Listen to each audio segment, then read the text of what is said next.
Hey, assalamualaikum warahmatullahi wabarakatuh, guys. Kita kembali lagi ketemu di Ohut TV channel. Gimana kabar kalian semua? Semoga dimudahkan dan diberi kesehatan dan diberi kemudahan selalu. Oke, guys. Kita kembali lagi ngacor sana sini. Gimana Bung, kabarnya Bung? Alhamdulillah sehat. Ketemu lagi Bung. Ini agak lama Bung. Jadi memang pengennya tuh banyak bahasan yang ingin dibahas. Pengennya kita tuh apa istilahnya dengan jaduman atau kongko atau apalah gitu, tapi yang bermanfaat lah kan gitu. Jadi bukan mengasah tapi tetap update informasi-informasi yang ya tadi insya Allah bermanfaat. Jadi gini, aku masih gatel yang dulu itu sempat bahas, harusnya itu ada lanjutannya. Iku loh Bung, sing masalah apa namanya revolusi Prancis. Kita kemarin kan bahas revolusi Prancis ya. Tapi masih ada yang aku penasaran. Terus kaitannya di Indonesia itu kan juga ada namanya demo, reformasi dan sebagainya. Kan nggak jauh beda sebenarnya. Terus kaitannya dengan global itu gimana, Bung? Revolusi Prancis itu. Kan kita kan di mana-mana justru kalau masuk di kurikulum sekolah, itu revolusi Prancis itu selalu ada. Ya kok selalu begitu, apakah hanya sekedar keilmuan saja dan sebagainya. Indonesia juga ada seperti itu, dan saya kira namanya dijajah Belanda kan pasti ada kaitan dengan Eropa kan, nggak mungkin kalau enggak. Ya apa Bung itu? Ya, kaitannya kemarin kan sudah saya sampaikan bahwa Indonesia itu pernah dijajah Prancis ketika Belanda dikuasai oleh Prancis dan Raja Belanda waktu itu Louis Napoleon, adiknya Napoleon Bonaparte. Nah, ketika dijajah itu akhirnya kan demokrasi Prancis yang didengung-dengungkan ya dimasukkan ke sistem Indonesia, termasuk sistem Pangerepaja dan sistem pemerintahan masuk ke Indonesia. Walaupun belum semuanya, tapi yang paling mengena itu adalah pada saat itu puncaknya Napoleon, kemiliteran Prancis itu berpengaruh ke Indonesia, terutama di Mangkunegaran. Nah, Mangkunegaran itu kan ketika berdiri itu kan meniru sistem Legiun Prancis. Jadi Mangkunegaran itu tentaranya tentara modern pada zaman itu. Jadi secara militer berpengaruh, demokrasi berpengaruh. Intinya gini lah Bro. Ketika Prancis menggunakan demokrasinya itu, dia mengekspor ke Amerika. Ternyata di Amerika garis besarnya Inggris Prancis itu adalah musuh bebuyutan, saling bersaing dominan di Eropa dan dunia. Ketika Inggris menjajah Amerika, mereka ingin bebas merdeka, Prancis mendukung dengan mengatakan ya freedom dan sebagainya dan arahnya demokrasi. Dari situ dan itu semboyan-semboyannya kembali ke Prancis. Nah, terjadi digunakan sebagai senjata makan tuan juga. Akhirnya revolusi Prancis itu kan menumbangkan monarki Prancis. Nah, ketika monarki Prancis tumbang, akhirnya disebarkan sistem demokrasi itu. Di zaman penjajahan berikutnya yang namanya demokrasi, sistem pemerintahan di setiap daerah tempat itu berbeda.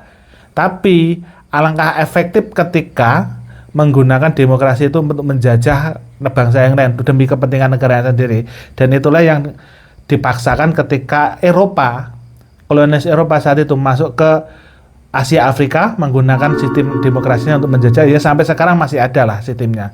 Nah, ketika itu terjadi sampai sekarang mewarnai termasuk sistem pemilu dan sebagainya. Dulu kan nggak ada kan. Yang lebih munafik lagi sebenarnya, bukan hanya munafik, ketika Prancis mengatakan kamu harus melakukan apa yang saya katakan, jangan apa yang saya lakukan. Intinya apa? Ketika Prancis, Eropa sekarang lah, dan sebagainya katakan demokrasi, mereka mengatakan harus election, harus memilih, tapi mereka tidak menunjukkan apa? Selection. Orang-orang Prancis, Eropa, Inggris, terutama Inggris itu sebelum orang-orang itu di election, dipilih, dia itu harus diseleksi. Nggak mungkin lah orang yang jagoan. Jadi nggak murni referendum. Bukan referendum, maksudnya mereka itu memanfaatkan, menggunakan kekuatannya demi kepentingannya. Tapi orang yang dimanfaatkan itu yang harus mengikuti dia, tidak boleh meniru apa yang dilakukan, tapi harus melakukan apa yang dikatakan.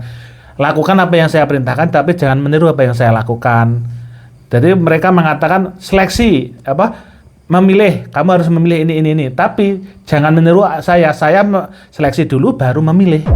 Nah, Apakah di Eropa, di Amerika itu pejabat-pejabatnya keturunan imigran? Banyak kan di Eropa, di Amerika yang keturunan imigran itu, mereka itu diseleksi, track recordnya harus jelas, baru boleh memilih majukan jadi pemimpin. Lihat kita di Indonesia modal populer sedikit, masuk pencitraan, tidak tahu dari mana datanya, bisa jadi ya yang terpilih lah di atas itu. Nah, kalau di sana nggak mungkin bisa itu. Karena apa? Eropa, Amerika itu tahu, mereka itu sangat mengagung-agungkan bloodline-nya, darahnya. Kalau di Eropa itu hampir seluruh presiden Amerika Serikat itu terkait dengan keturunan darah bangsawan dari Eropa, terutama di Prancis dan juga Inggris.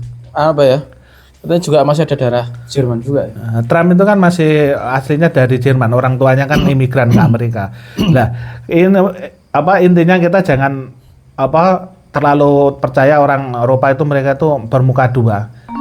Orang luar lah, jangan orang barat dan sebagainya. Lah kalau kita meniru Prancis lagi nih. Ini kan demokrasi, masuk yang lain kita tiru aja. Prancis itu di sana itu ketika sesudah era Napoleon, mereka itu bisa dikatakan itu pecundang lah kalau secara ekonomi politik. Karena apa? Siapa? Si Prancis itu? Prancis pada waktu itu. Nah, kenapa saya pecundang? Lah ketika itu Prancis itu Versailles, istana Versailles Paris itu bisa diduduki Jerman. Jerman itu mendirikan ketika Prancis kalah. Nah, di Eropa itu muncul kekuatan baru. Dan namanya itu Jerman. Sekarang disebut Jerman. Dulu kerajaan bersatu jadi Jerman. Nah, Prancis kalah dari Inggris, akhirnya berdiri Jerman. Nah, Jerman mendirikan kekaisaran. Nah, mendirikan kekaisaran itu deklarasinya di mana? Di Versailles, menaklukkan Prancis. Nah, jadi sesudah Inggris kalah menang melawan Prancis digantikan oleh Jerman. Nah, Jerman itu bersaing dengan Inggris. Lah akhirnya terjadilah Perang Dunia I sampai Perang Dunia II yang berpengaruh besar di dunia. Dikatakan Perang Dunia sebenarnya itu perangnya hanya di Eropa, tapi karena mereka semua itu punya jajan di hampir seluruh dunia, Asia, Afrika, jadi terlalu banyak yang terlibat. Nah, Perancis itu bersesudah bolak-balik dikadali itu sampai Jerman sampai 2 kali loh, bangsa Jerman itu menyerang Prancis pada waktu 3 kali lah kalau saya hitung. Ketika konfederasi di Jerman, penyatuan bangsa-bangsa berbahasa Jermanik itu berhasil menaklukkan Prancis, menobatkan kaisar yang pertama, kaisar siapa itu lupa saya. Sebelum Kaisar Wilhelm, ayahnya itu Kaisar Wilhelm pertama kalau nggak salah tuh. Kaisar Frederick jadi kaisar, kemudian Perang Dunia pertama ditaklukkan oleh Jerman juga, Perang Dunia kedua oleh Jerman juga. Nah, sudah itu Prancis bayangannya prinsip kemandirian.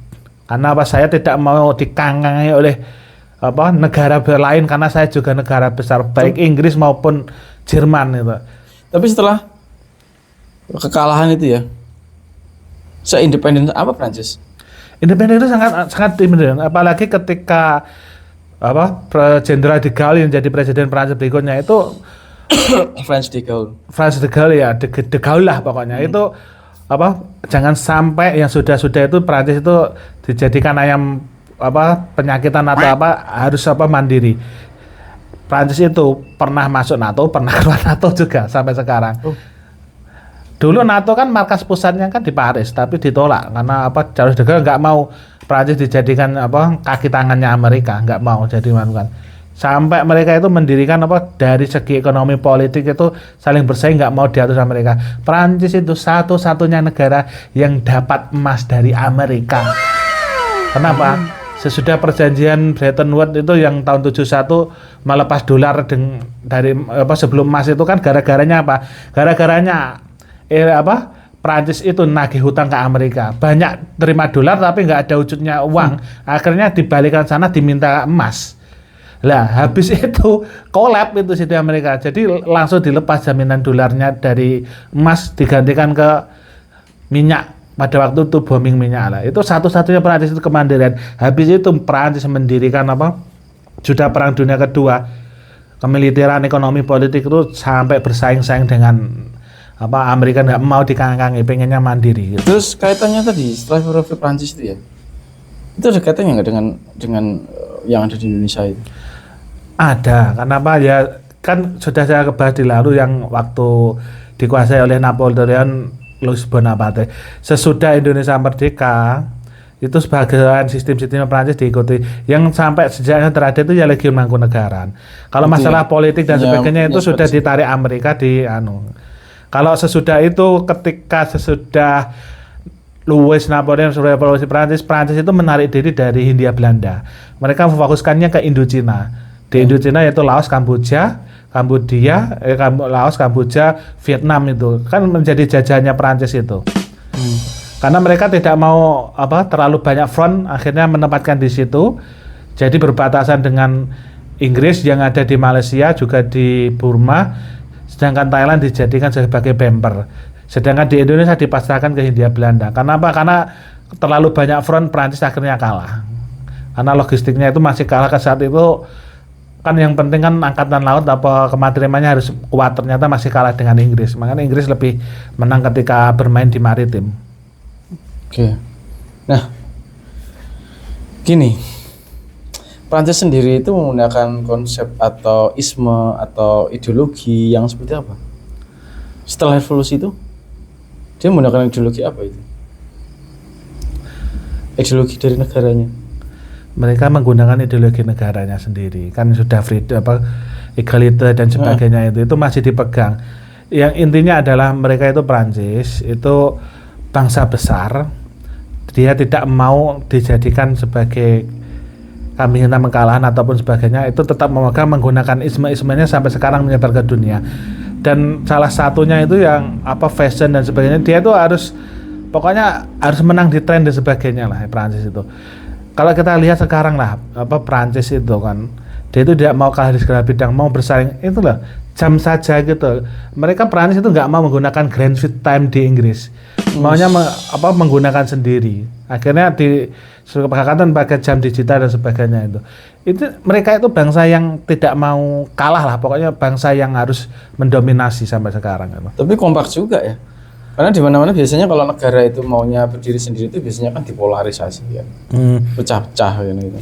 Tapi ini kok negara kompak juga ya, makanya menjadi tertarik untuk Prancis karena ada kutubnya NATO, Inggris dan Amerika, lalu kutubnya sosialis komunis, waktu itu Soviet sama Cina kalau dulu ya. Dan bahkan sebelumnya lagi itu kan memang kekaisaran ya, kaisar Rusia dan tapi kalau sampai sekarang itu kok Prancis itu habis dipukulin sama negara Jerman 3 kali mungkin.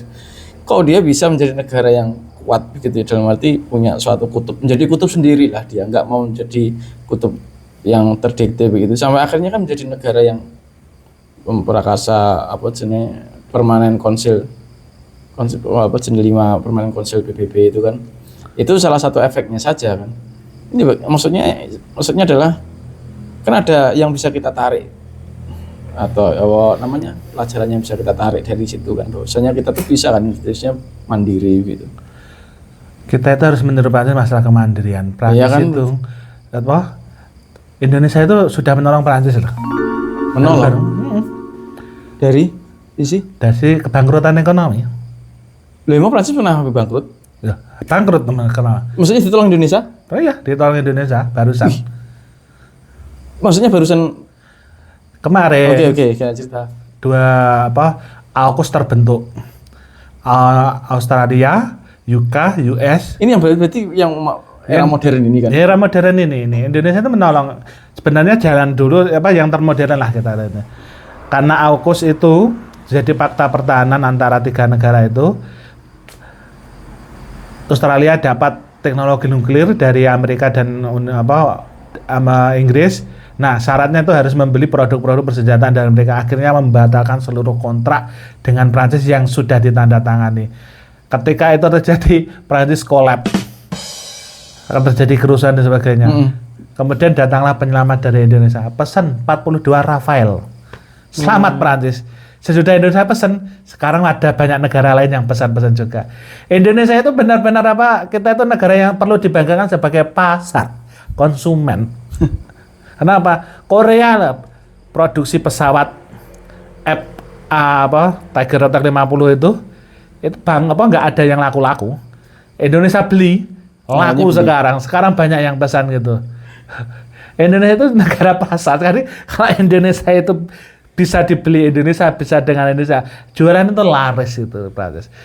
Sampai sekarang karena di Eropa hari jadi Prancis dari Bastille Day dan sebagainya, kontingen Indonesia di sana diundang sebagainya. Karena itu kalau nggak itu bangkrut itu ekonomi Prancis. Karena sudah hampir di PHK semua itu yang industri strategisnya, termasuk kita pesan kapal Sorkorpen, terus pas frigate dan sebagainya kan dari Prancis itu selamat. Kenapa? Kalau itu batal kemarin itu sudah terjadi gejolak.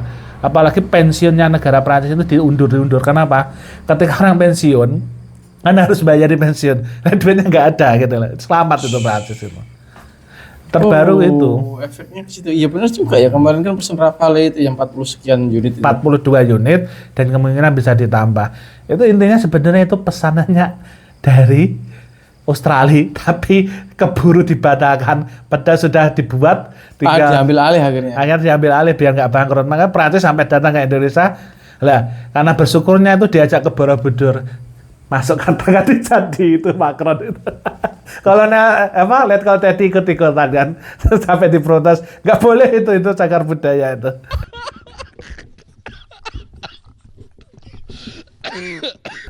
Kan itu masuknya apa? Iya, itu? masukkan tangannya yang masukkan tangan di serupa apa Arca itu. Pernah toh, aku ya pernah gitu. Aku nggak boleh masuk, gak ketuk tanganku sih cilik ke pas SMP kok itu. Ya itu sugesti untuk itulah. Sugesti. Yes. Tapi ya bagus lah ini Prancis. Yang perlu kita tahu itu Prancis itu juga termasuk salah satu negara yang dulu Indonesia sebenarnya penolong, terlalu ramah lah orang Indonesia itu. Kita kan sawit, dulu kan ditolak di Eropa di mana? Pelopornya termasuk salah satunya Prancis. Di Eropa di sana kan sawit ditolak. Kenapa? Merusak lingkungan dan sebagainya. Selidik ternyata di sana jualan minyak juga, tapi minyak bunga biji matahari. Lah berhubung karena perang Ukraina dan Rusia, jadi tidak bisa membuat minyak lagi. Mereka nggak bisa goreng-goreng. Orang Prancis nggak bisa bikin steak, nggak bisa bikin ikan di akhirnya butuh minyak. Ya carilah di Indonesia. Lah kita bencana di Indonesia, di luar apakah ada yang bantu? Enggak kan, gitu. Ini sama satu lagi. Masih ingat Bung KDM? Oke. Bung KDM itu bagus, saya senang tuh waktu sidak Aqua. Aqua itu sekarang mayoritas sahamnya kan yang punya Danone. Danone kan dari Prancis. Nah, kita masa mau aja kekayaan alam kita nanti segera disedot tarik keluar, kita bagian bencana aja ya. Kita doakan aja semoga saudara kita di Aceh, Sumatera dan sebagainya itu diberi ketabahan dan juga kesabaran juga pertolongan dari Indonesia. Mohon saudara-saudara bantu donasi semampunya. Yang kalaupun tidak bisa ya doalah gitu lah. Kita bantu saudara-saudara kita di sana. Jadi guys, ngomong-ngomong masalah minyak sawit. Jadi sampai video ini dibuat ini kan masih dalam suasana berduka bahwa saudara kita yang ada di sebelah barat Sumatera Barat ya. Aceh, Sumatera itu kan tertimpa musibah besar kan, dan memang banyak yang juga nyinyir juga terhadap deforestasi itu yang sampai sawit sekian banyak hektar itu kan juga pemicu katanya kan begitu ya dan sebagainya. Oke lah, kita nggak bahas masalah itu ya, tapi siapapun yang nonton video ini di bulan kapanpun dan sebagainya, ya silahkan untuk melihat sejarah juga, bagaimana juga saling terintegrasi lah ya dunia ini tuh. Makanya ketika semuanya itu terintegrasi, maka yang negara kuat tuh pasti inginnya mendominasi, menebarkan hegemoninya ya. Begitu kan ya Bung ya. Mulai dari Amerika juga menebar hegemoninya, Rusia, Cina, Prancis juga begitu. Prancis juga ini kelihatannya Prancis mulai limbung lagi ya ini kelihatannya. Jadi Prancis itu limbung selain perang Ukraina Eropa itu karena gara-gara itu juga kan? Di Afrika kan ada. Kalau yang sudah limbung Jerman sudah limbung kan? Jerman nanti jadi kita bahas Prancis. Oke, kita fokus Prancis. Prancis itu limbungnya saya sebutkan tadi kan karena bantuan Indonesia kan masih bisa sebenarnya masalahnya bukan hanya itu aja, tapi banyak ke belakang sampai mulai dari 2014 dari perang Ukraina, Crimea dicapok oleh Rusia. Rusia kan marah karena Prancis mendukung Ukraina dan sebagainya. Akhirnya ganti. Prancis itu kan punya banyak jajahan di Afrika. Disatukan dalam negara Frankophone, yaitu negara-negara persemakmuran bekas jajahan Prancis yang memakai mata uang franc. Oke. Nah, di sana itu termasuk apa? Sering terjadi kudeta dan sebagainya. Nah, Yang di Afrika ini mana? Kongo? Mana? ya Kongo dan sebagainya apa? Bernas Kaseba apa siapa gitu itu kan dulu dibunuh oleh Prancis kan apa? Intinya jajahan Prancis di Afrika itu mereka itu dimerdekakan cuma secara simbol, tapi secara ekonomi sistem itu dikuasai ya. No. Bank-bank mereka itu harus pakai franc. Franc itu yang nyetak dari bank Prancis. Nah, Iya, betul Bang. nah, jadi mereka dikasih uang kertas dari franc apa Prancis, tapi asetnya dari emas, tanah apa biji Sebumnya. ditarik ke Afrika sana, ditarik ke Prancis Prancis. sana. Nah, ketika itu terjadi ada suatu apa jalan negara kan pengen mandiri, pimpinannya akhirnya apa dikudeta, dibunuh, dibantai, diadu domba. Lah, ketika ada kesempatan Rusia itu membalas. Membalanya apa? Mereka mendukung penduduk-penduduk di bekas negara Francophone itu agar memberontak melawan Prancis. Syaratnya apa? Melepaskan diri dari apa? Keikutsertaan ekonomi Prancis. Ibaratnya apa? Ketika jual ke Prancis itu cuma dapatnya 10, jual ke Rusia dapatnya 15. Orang tetap milih yang lebih banyak gitu. Iya. Lah, itulah salah satunya yang collab Prancis. Kenapa? Mereka akhirnya collab, butuh uang perekonomian mencetak. Nah, salah satunya itu termasuk lah hibridnya hybrid war lah. Pokoknya orang sekarang ini melihatnya cuma perang Ukraina Rusia ini sudah perang dunia ketiga. Iya, Bro. memang banyak yang sudah bilang begitu. Sebenarnya kita tuh bisa dikatakan semi perang dunia ketiga. Karena oke, ada 5 benua.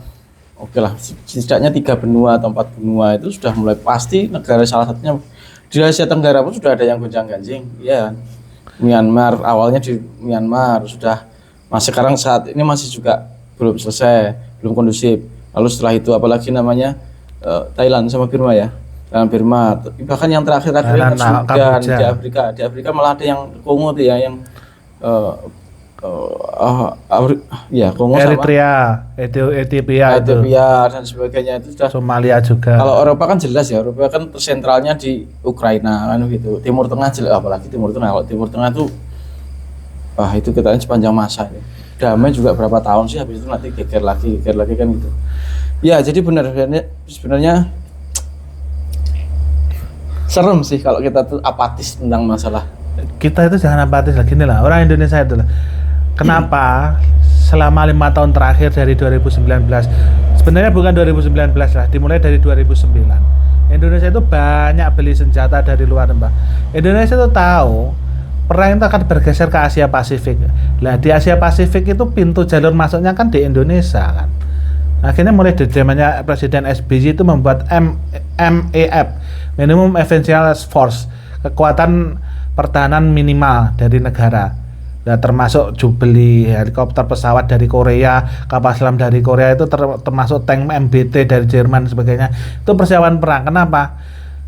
Ketika Indonesia tidak bersiap perang, kita jangan sampai dikeroyok oleh negara-negara besar. Indonesia itu terlalu seksi untuk dibiarkan berdiri. Sumber dayanya yang luar biasa. Bukan hanya sumber daya, ini Indonesia intinya ini jarang ajang perebutan.